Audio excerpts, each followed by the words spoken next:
Welcome to Life on Maui. I'm your host, Steve. I am Radhe. Today we have a local writer, a teacher of the Buddhist lineage since 1985, and the author of this book called Imperience, Understanding the Heart of Consciousness, Erik Knud-Hansen. Welcome to the show, Erik. Thank you. So Erik, we both became devoted to our practices in 1972. Read that right on the back of your book. It's the year that I found my life teacher, Prem Rawat. What is it that began your path? Just recently, with the death of Muhammad Ali, I was remembering how his fight for conscientious objector had an impact on me, because when I was still in college, I went and applied for it myself on religious principles, but spiritual, but not religious, because I was an atheist. But I felt that the heart of consciousness deserved to be heard, whether or not it was affiliated with a tradition. And so I realized as I wrote that on Facebook that it started earlier than I thought. Was it a true spiritual conviction that happened at that time with Muhammad Ali? Yeah, and I mean, I discovered that I had the spiritual conviction. I just had never really thought about it a whole lot because it seemed so natural.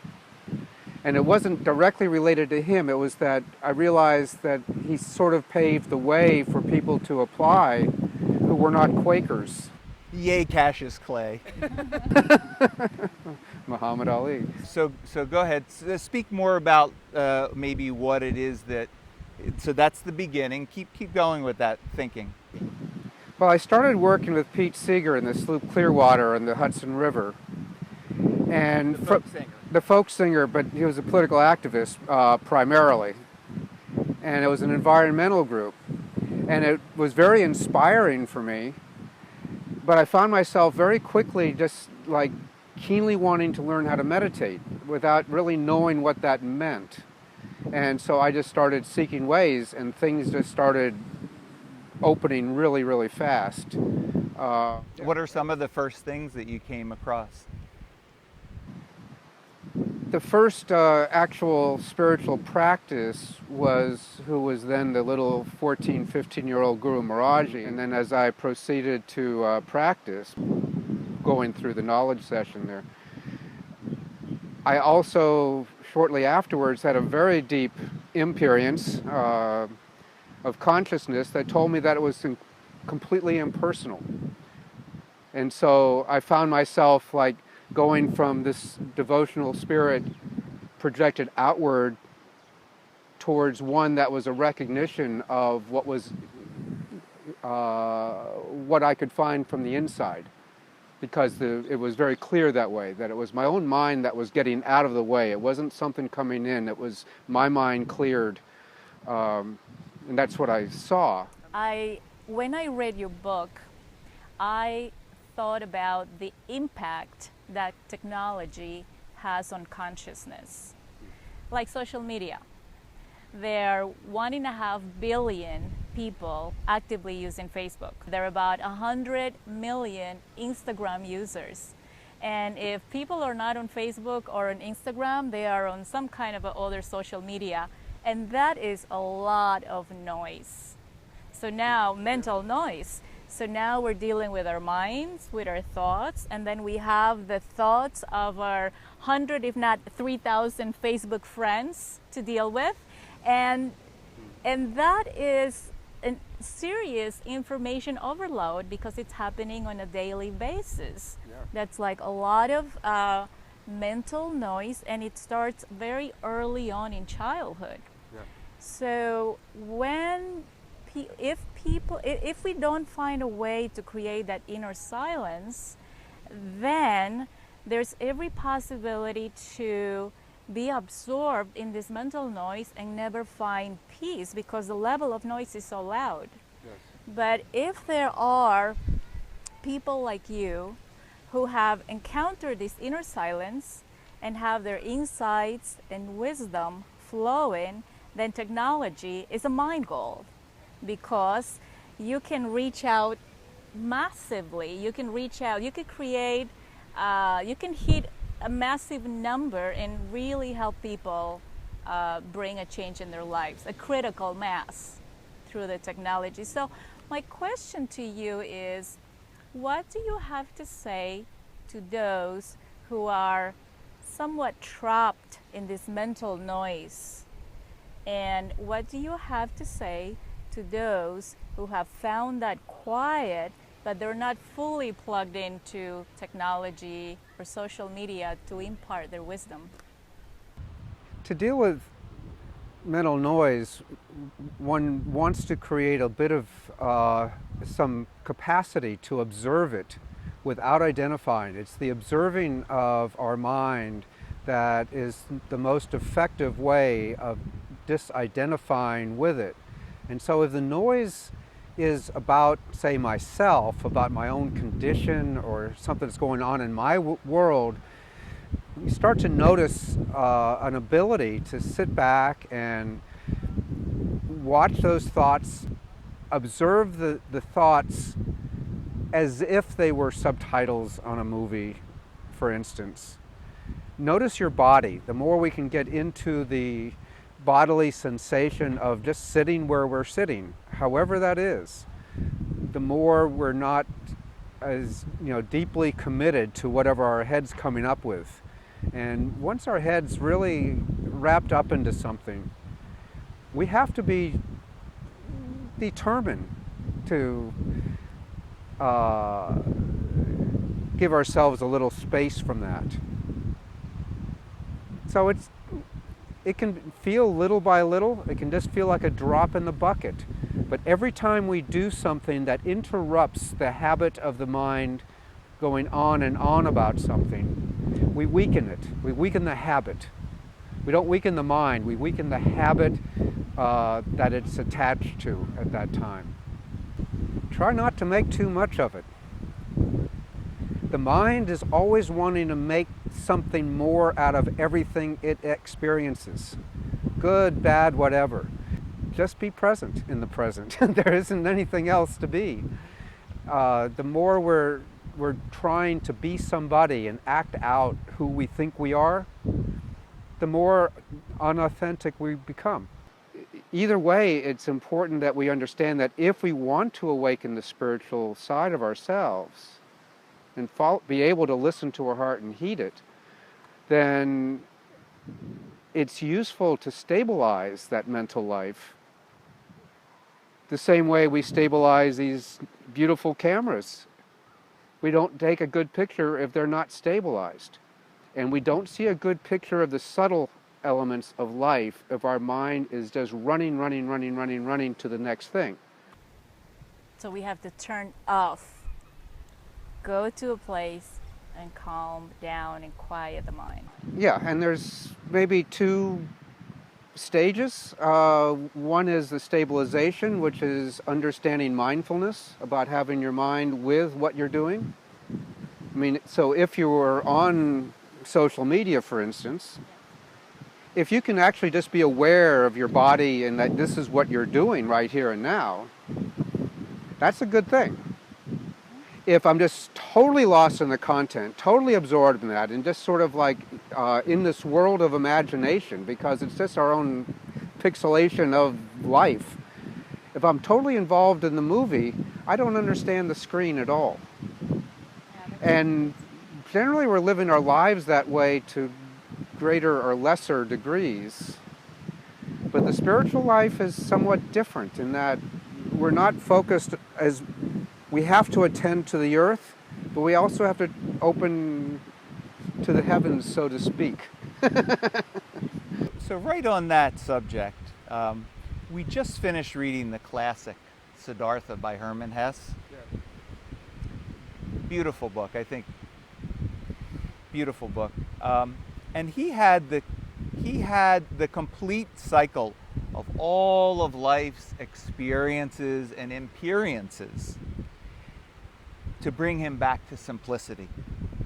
He went through the full cycle from starting out as a Brahmin and in the woods and simplicity, and then he got completely involved with the world, only to come back to simplicity. In what ways has your cycle of your life led you back to your truth? Has it been a straight line, or have there been times that you felt like in Siddhartha that things got obfuscated, that you lost your way and then you found your way back? Challenged by the world? Yes. What's been that for you? I can't imagine it's been a straight line. I don't think it's been that way for any of us. No, I certainly wouldn't call it a straight line. Like, what are some of the experiences you had that took you away, only to find your way back again? Besides attempts at relationship? Oh, there you go. Now we're talking. Well. Yeah, there probably has been no greater things arising on my path. I appreciate the question, because I started so young on this, and I was so keen from the beginning. There's a certain element which is sort of like a continuous arc, and then within that, yes, there are things that up and down and so forth.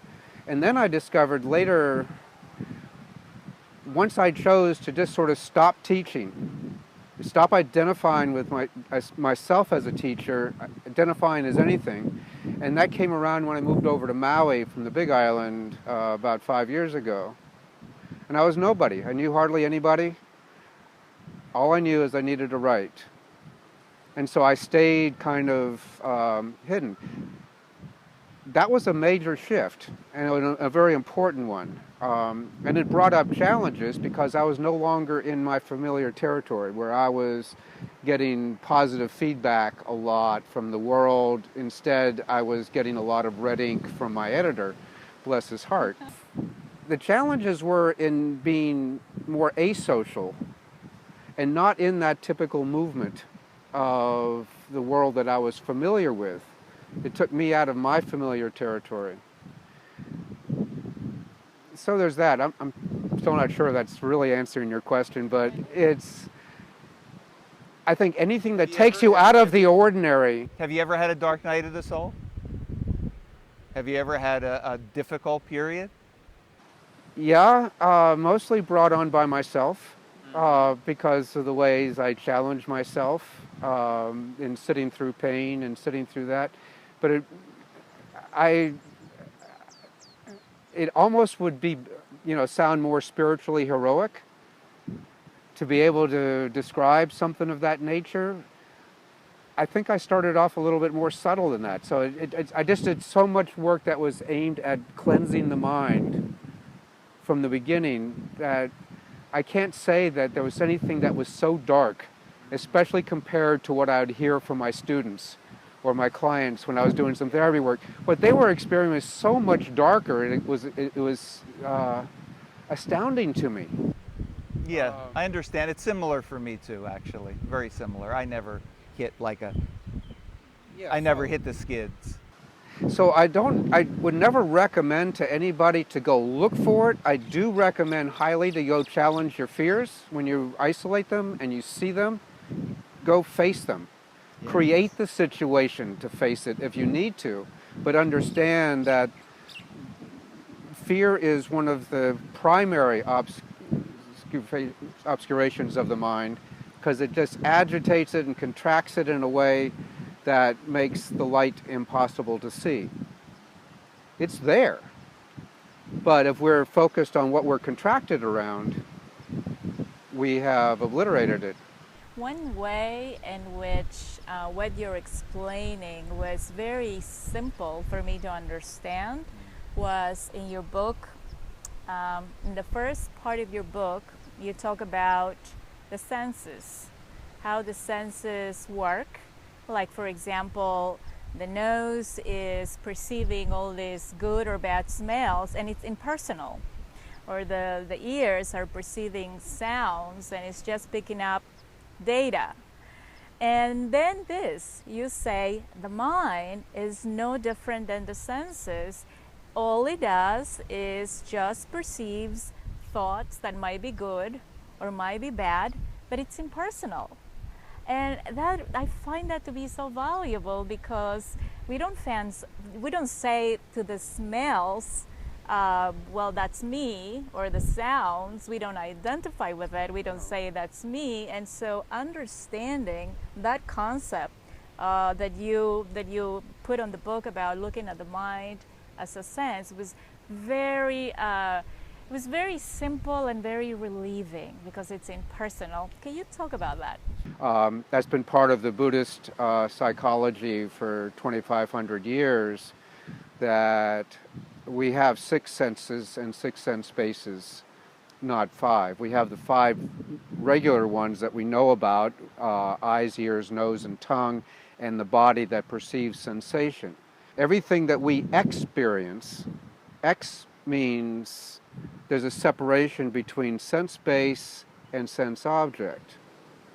And in a sense, it's happening really, really fast, but we are both projecting the world out of our senses as well as living and identifying in it simultaneously. This is happening at the speed of light, so we're fooled. When it's on a movie screen, we have a movie projected at, say, 24 frames per second. It looks like it's real, it looks like it's moving, it looks like, and the skill of the director is to get you so involved that you have emotional relationship to what's happening on the screen, as if it's real, and yet it's just one still frame after another. And you don't know that until the movie slows down, and then it's sort of like, like in the old days when it went off the reel. And it's like, oh, that wasn't so real after all. Well, our minds are going so much faster that it's really difficult to see and perceive the reality of what our brain is doing in projecting and perceiving our own mental images. The word imagination means the making of images, and that's what we're doing right here and now. That isn't the problem. That we're totally self-identified with it is an issue. Because that's when we take it as, oh, that's a good smell or a bad smell. That's totally subjective. That's my opinion. These are the original opinions, is good and bad, pleasant and unpleasant. I like it, I don't like it. If I like it, I want more of it. If I don't like it, I want less of it. Both are contracted states of mind. Grasping for more, grasping away from it. Fear, aversion, even boredom. It takes effort to understand what it means to step out of that identification. Also on the book you talk about going softer, not harder when Yes. it comes to the mind. Yes. Can you elaborate more on that? Yes. So right effort is trying softer.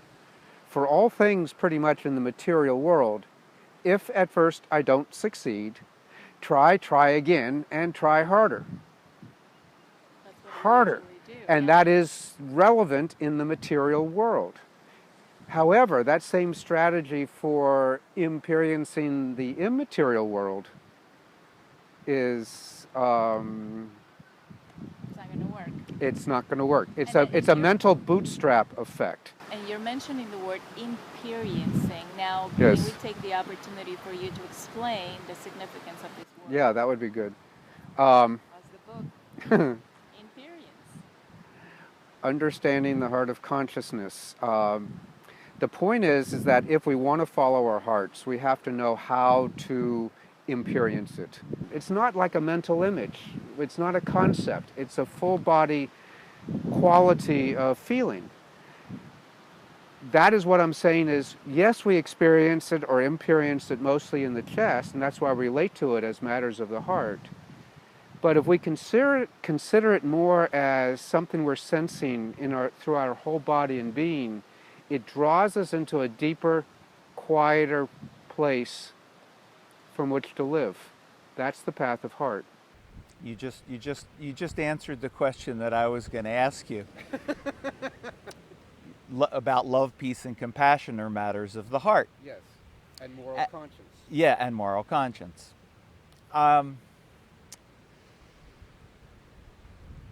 Do you really think it's important to put a label? To me, when I experience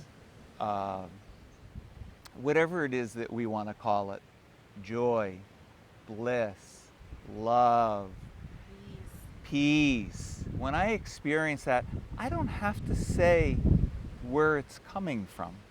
I don't have to find a place in my body for it. I'm flooded with it. It is what my soul wants to experience. Yes. It's what my being wants, and it's like a thirsty man drinking water. Yes. And then the other side of the coin is we alluded to before, is the very things that we don't want to experience, which are fear, doubt, confusion.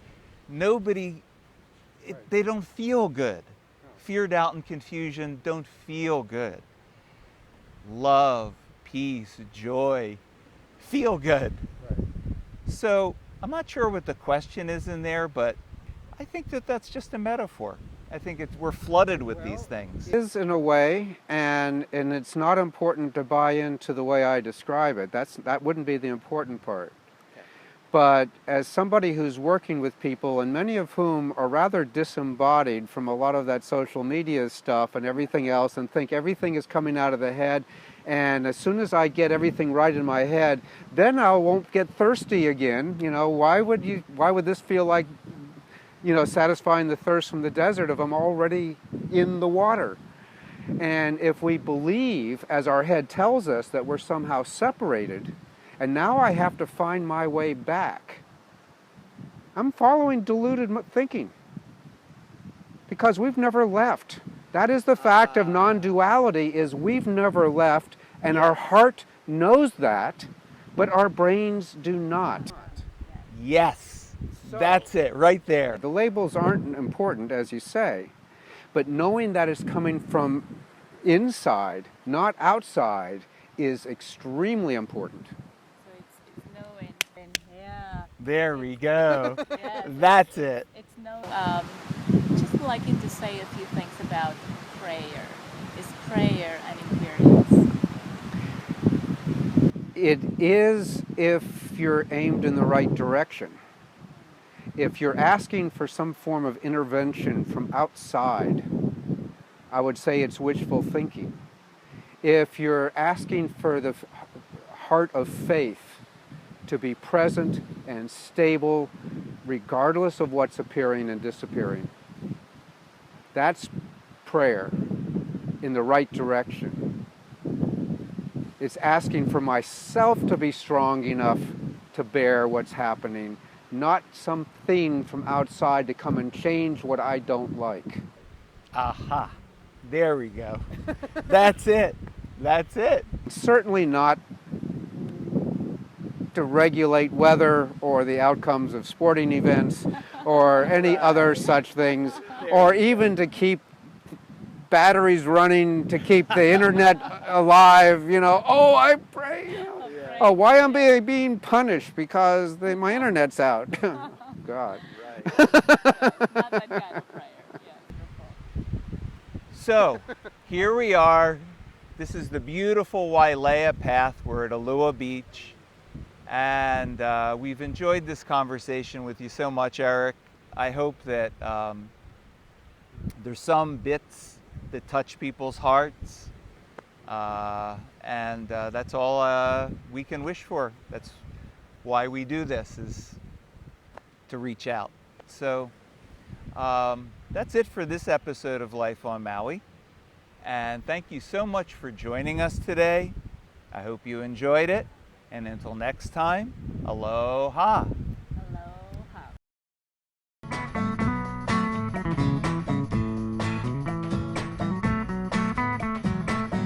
Call me crazy, but I'm never giving up my dreams.